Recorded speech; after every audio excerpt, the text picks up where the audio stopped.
The ANC's January 8 statement, a momentous occasion for South Africa's ruling party, is now overshadowed by a political storm brewing between former President Jacob Zuma and his former political party. In a leaked letter, Zuma's attorneys are demanding the reinstatement of his ANC membership, claiming his expulsion was unprocedural and riddled with irregularities.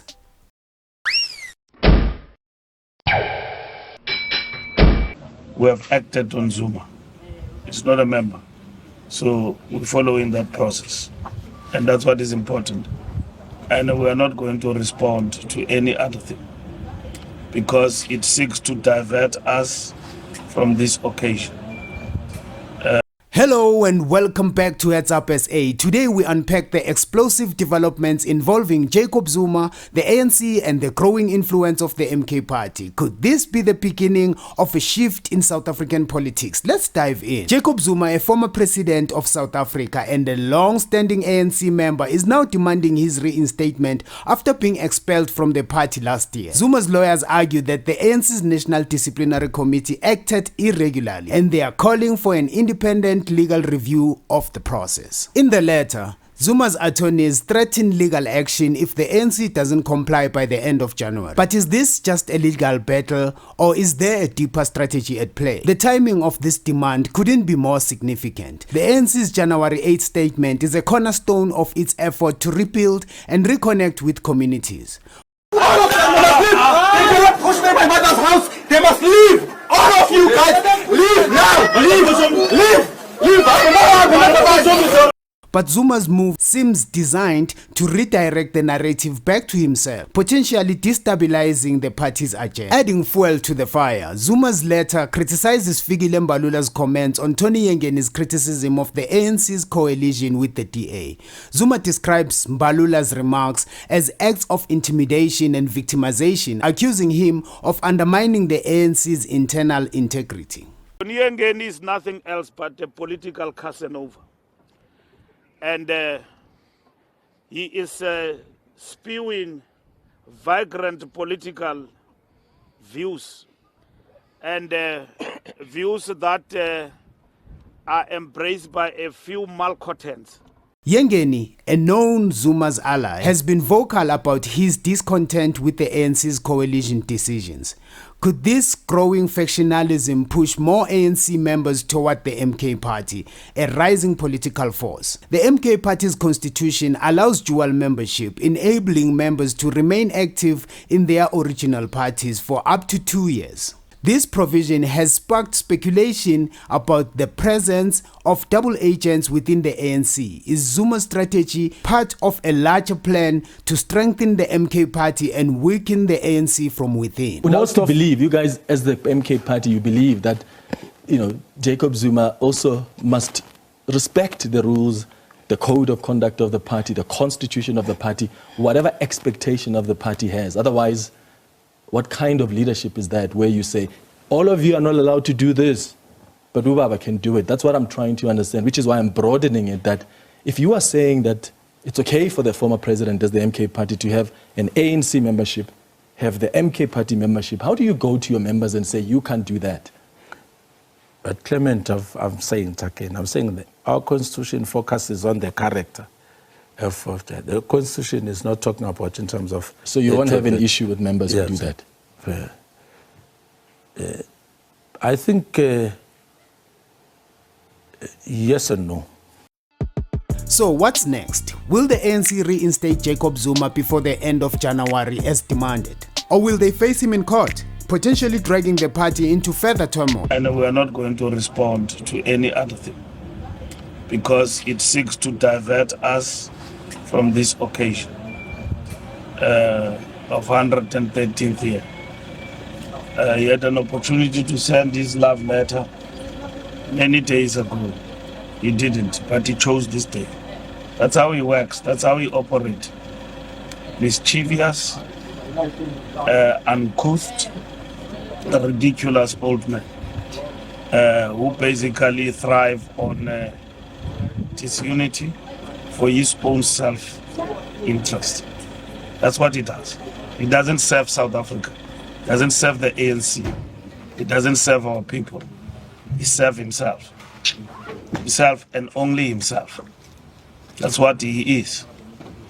And his days of misleading our people are numbered, because they will see him for who he is, right from that Nom Kokwana he has created. They will see him.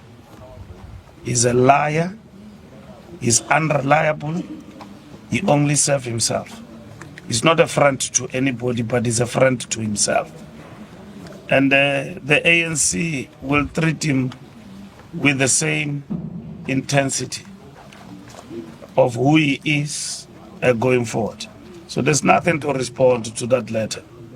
He must take us to court, he must do whatever he thinks is of importance to himself. We know his shenanigans, we knew his game plan. We have followed the constitution to the latter. We'll defend the integrity of our movement and its discipline.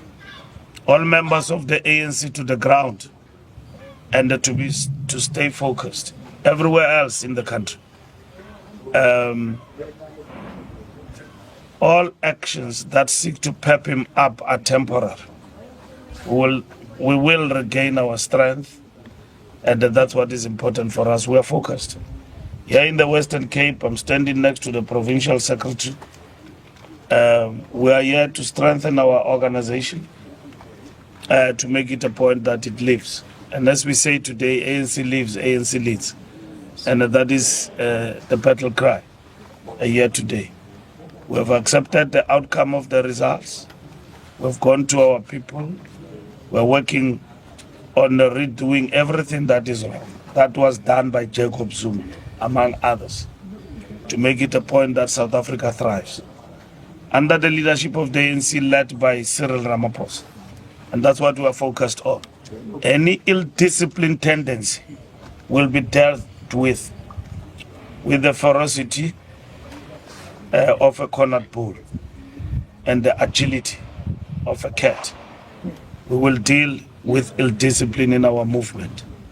Any self-respecting party will not tolerate ill-discipline in its ranks, including that Nom Kokwana he has created. He doesn't tolerate ill-discipline himself. So here in the ANC, it has been Kwavula's book, Kwazenzele. People do as they wish, and that is over. We will take them to the DC, we'll charge them, those who are ill-disciplined, and our members agree with that. It's part of the renewal process, and we're going to do exactly that, to discipline people who are out of order, who bring the organization in disrepute. That's what we're going to do. And it's not just shouting from the rooftop and everything else. Anyone can compare themselves to Mbalula. Mbalula is not ANC. ANC is its membership. And the membership of the ANC says to me, SG, act. On behalf of the organization, the constitution allows me to do that. I took Ace and Zuma to the DC. I will take Tony Ngeni, I told him, to the DC. Obed Bapela, and everyone else. I will take them to the DC, and let's meet at Congress. I will charge them. And I've informed them that I will charge them. That is going to happen. With or without the support of their friends, they will be charged. And their case will be heard by the ANC Disciplinary Committee. I don't need an NEC meeting to charge Tony Ngeni. I don't. I don't need an NEC meeting to charge a wayward behavior of an NEC member. NEC have said a long time ago, SG act. I'm acting now. Let's see. I'm acting now. Now. Nobody will stop me from that. The membership of the ANC agrees, majority of it. And nobody will stop me from that.